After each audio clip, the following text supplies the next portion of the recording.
Good morning, students. In the second unit of managerial skill development and development of management skills, we have already discussed there are two methods of providing training or impartation of the skills relevant for the managerial talent and managerial skills among the present managers as well as the future managers. So in that we have discussed two methods. One is the on-the-job method and the second one is the off-the-job method. In the earlier lesson we have covered the on-the-job methods. Today we will go for the overall view of the off-the-job methods of training. Here if you observe the meaning of off-the-job, means apart from the job the training is provided, while in the case of on the job, as a part and parcel of the job the trainees are provided the training on a regular manner. In the case of the job methods, if you observe, there are different methods of imparting training for effective skill development among the managers. We today discuss about the 9 methods which are written on the board. Case study method, role playing, in-basket methods, business games, sensitivity training, which is also called as T group training program, simulation methods, incident method, conferences and lectures, and syndicate methods. Among these now 9, you will have already exposure of 1 or 2 elements. The remaining others are new to you. If you go for further, like the management programs like BBM or MBA at a higher level, you will have really the full exposure of each and every method of the on-the-job methods of training. Let us first take the case study method. What is a case study? What is a case actually? Generally, in our normal life also, we see generally some professionals who deal with cases. The cases are different situations from person to person, environment to environment, like the doctors. The patients will come to the doctors, and every patient itself or himself or herself is a case for the doctor. Like that, the teachers, when they interact with the students during the course of their teaching and learning criteria or the method of imparting knowledge among the students, every student has their own given abilities and skills and own exposure levels and own different backgrounds. So every student is a case for the teacher. Like the advocates, the clients will come to the advocates. Every client comes with a particular issue and the advocate has to solve it or to provide advocacy on the part of the client before the judiciary. So every client itself is a case for the advocate. Like that, several professional related works or the managers at professional levels will have different situations and different types of topics also. So the content varies and the situation varies and the expected outcome also varies mostly. Henceforth each thing is a case. So due to that, while imparting the training to the managers, the case study method is applied. So then what is a case? A case is a method of providing some diagnosis and problem solving ability by solving it. Generally in the organizational problems, the cases will be somewhat of closed nature sometimes and open-ended sometimes. So basically the cases can be divided into 2 categories: open-ended cases and closed-ended cases. So where the open-ended cases, there is unlimited scope and opportunity to solve and provide the solutions. Wherein the closed-end cases, certain limitations are there, and the solutions are also pertaining to fit under those limitations only. So whatever it may be, simply a case study method generally refers to as a research method also. Some of the topics are open, some of the topics are closed, or confined to certain limitations or the premises. So due to that, the open-ended cases and the closed-end cases. So basically, in the case study method, the trainees of the management or the managerial trainees will be provided certain situations, sometimes in open-ended, sometimes in closed-ended, and they have to diagnose the problem, define the methodology to solve the problem, find out the possible outcomes of that problem, and then provide suggestions to solve the problem. So it is a diagnostic method, it is an analytic method, and it is a descriptive method of solving the situation. So the case study method is generally adopted in a written manner only. The cases are provided to the managerial trainees, and they are asked to diagnose it, analyze it, and project the possible outcomes or the suggestions for the outcomes to solve the case of the situation. So this is one method for developing the managerial talent and skills among the managers. The second one is role play. Generally we see the roles are differently played by all of us from morning to evening and throughout our life. A single person or a same person is going to play different roles and different situations throughout the day and throughout the life. As a child, as a student, as a husband or a wife, as a father or a mother, as an employee or an employer, like single person. The same person is going to play different roles in the throughout the life on a daily basis. So here the managers are also being provided an opportunity to play different roles during the course of their training program. A same person is asked to provide play the role of a manager one time, an accountant one time, or a normal employee one time, or a boss of the organization one time, sometimes a client to the organization. Like that, different roles are played by the managers or trainees during the course of their training program. The role play is helpful to the trainees to diagnose human relation problems, develop a in-depth knowledge of the situations, and basically deals with the interactional situations with the human beings, because a manager has to take decisions and he has to manage a given number of people under him or her. So management is the art and science of getting the things done through others. So they have to interact. It is must interpersonal relations, interpersonal communication, and interpersonal behavioral requirements are there on the part of the duty of a manager. And during the course of executing his duties and responsibilities, a manager has to play different roles at different situations. And sometimes by imbibing oneself into the situation only, they have to interact with the situation and give the decisions. So that's why role playing is one of the training component on the part of the managerial skill development. The next one is the in-basket method. It is also called as in-tray method sometimes. In-tray method. Tray, you know, where it is of a rectangle model where we submit certain office used stationery items and all.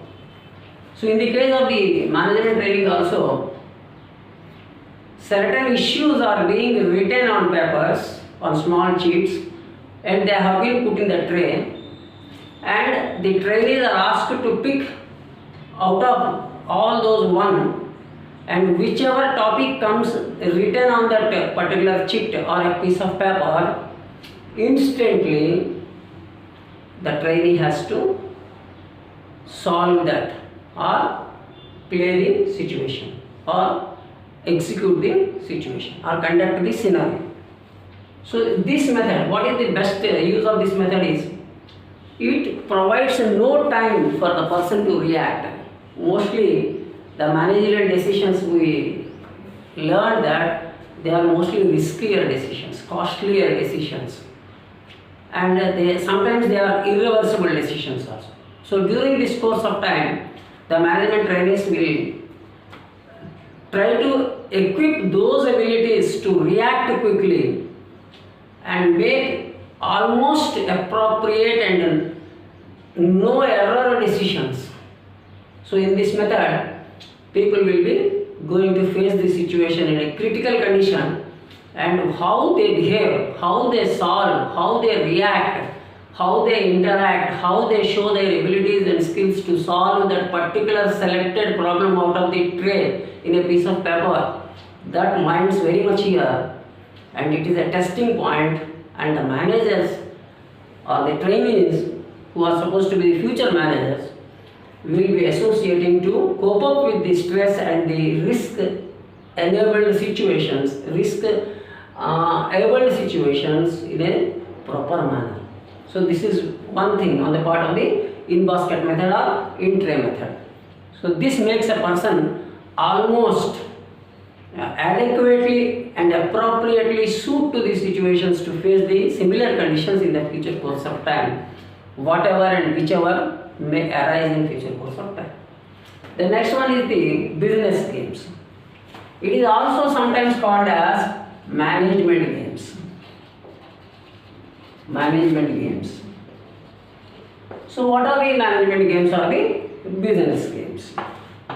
Generally, in the business, we refer to several situations of different functionary areas while managing the organization, like human resource management, financial management, marketing management, production and operations management, quality management, stress management, waste management, time management, like that, several situations as a part of the management. So due to that particular situation, here the trainees are provided some option to play different games which are being coined particularly to particular direction, like preparation of an advertising budget. And a person under this will who is a trainer will create a game and ask the trainee to execute the thing. For example, to act as a supervisor of the production and operations department, or sometimes how to get the break-even point situation with the given conditions of production and operation.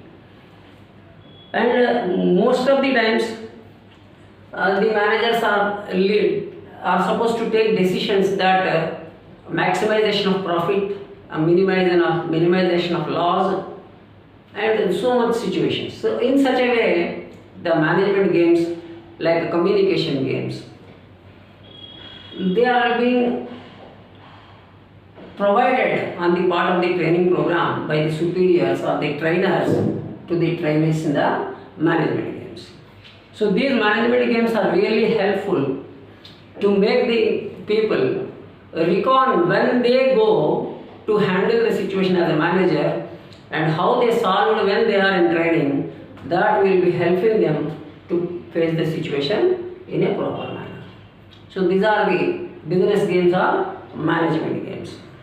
Now let us go to the next one, sensitivity training. It is also called as T training. It is developed by an US expert behavioral scientist Kurt Lewin. It is called also T group training.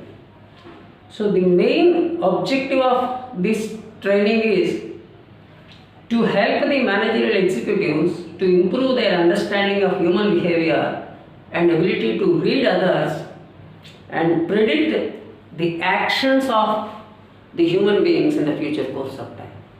It is a manner in which the trainees are supposed to estimate the behavior of the people. Basically, the management job is to deal with people and getting the things done through others only, the subordinates.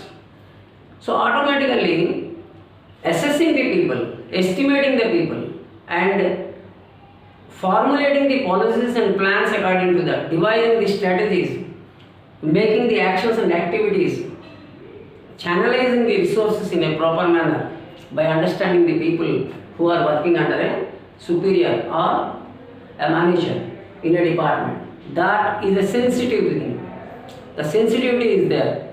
Henceforth, by way of understanding the sensitivity among the people with whom the manager is supposed to interact, that will be dealt under the sensitivity training, and managers are being provided to have a better understanding and to provide personal satisfaction also to the subordinates who are working under the managers. So like that, the sensitivity training is one of the important training method on the part of the managerial trainees. The next one is the simulation method. What is the simulation? Generally, this method we go for a common understanding. There is a word simulator. So what is a simulator? Generally, where it is used?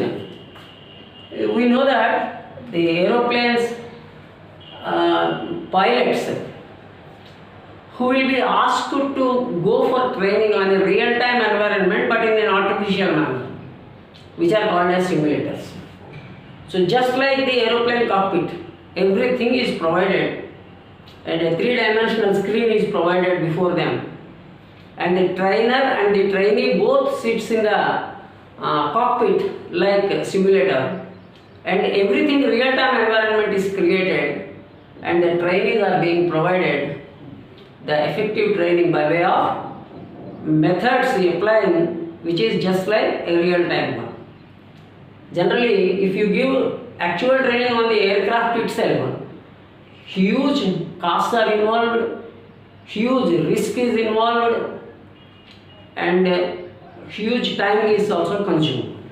So instead of that, to minimize the risk, minimize the cost or sometimes low cost, the people will be given a real-time environment in an artificial manner through the simulator. In the case of the simulation methods also, the managers are being provided the same environment in an artificial nature, even though just like a real-time manner, and asked to perform the actions and activities. So that is a way through which the training is provided to the managers. Generally, here the people are provided the methods and tools and techniques to take effective decisions and instant decisions and immediate decisions also, but through which the loss is minimized or no loss is happened. So like that, the simulation methods are also being provided. It's an artificial environment, but it is created through a simulation. The simulation method, for example, making a person to play the role of an advertising manager and given a situation, and the result is not being applied on the department actually, but the situation as it is, just like a manager has to take the decisions. That is what the simulation method. The next one is the incident method. This method combines intellectual ability, practical judgment and social awareness among the executives. The group members are required to address questions to the discussion through the discussions with the leader. This provides an opportunity on the part of the trainees to go for asking the queries. If this happens, how to do this? If this happens, what to do this? If this happens, to what extent to do this? And what is the scope of these decisions and how they have inculcating their effect upon the overall organization. So like that, this is a situation where the people are asked to learn the things in a behavioral manner by incident to incident. Incidents are created and incidents are supposed to be solved.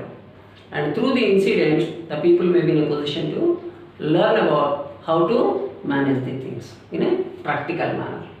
Then now the next one is conference and lectures. Generally we have been observing there will be several conferences, workshops, seminars and others. So through this the people will participate in that. Sometimes present their papers, sometimes they go for group discussions and they will learn from the others. They open before the others. They apply the knowledge and ability and skills before the others, and they will learn from those others who have been similarly making those things before them, and they will inculcate the intelligence among themselves for the future course of time and make them well prepared to suit the situations through the conferences and lectures. Very important persons, experts, renowned scientists, renowned managers, renowned professors and academicians, they will go for the lecture method. Both the conferences and lectures will come under the off-the-job methods. For example, an engineer who may be working for several years in the organization. The management of the organization may send him to an international conference on robotics in the computer science. The person who goes outside the country or within the country to enter into that conference with a paper or without a paper, as a participant, will learn so many things which are happening in the real-time situation, which what we have studied and what we are doing, and how much there is a difference between the reality and what is happening in the outside the organization. Through that, they will equip themselves with the latest things what are happening, latest methods, latest strategies, latest technology and everything. Like that, the students are also asked to go for several competitive situations throughout their student life. So the main objective behind this is to make themselves engulf what is happening around us, what is happening outside of our organization, outside of our society, and what is happening in this world, that will be coming to have that. So through that also a person or a student or a manager trainee will be going for an exposure of it. The last one is the syndicate method. So the syndicate method is nothing but a programmed learning method. Here a combination of different methods are being programmed here. Maybe all of these, maybe some of these, maybe some other things which are being put as a pack. As a syndicate means combination. In a combination, the methods are being provided and the persons are asked to act on that, train in those situations and get the knowledge of that, skills of that particular situation and apply in future course of time whatever they have to maintain the things in the future course of time. Here the trainer will individually evaluate the efficiency levels, the skill set levels and the stress management levels and the attitudes of the trainees and make them aware through these syndicate methods to go for a possible change and adaptation in the future course of time when they go for handling the real-time situation. This is what in putting together we have the off-the-job methods of training. Thank you very much.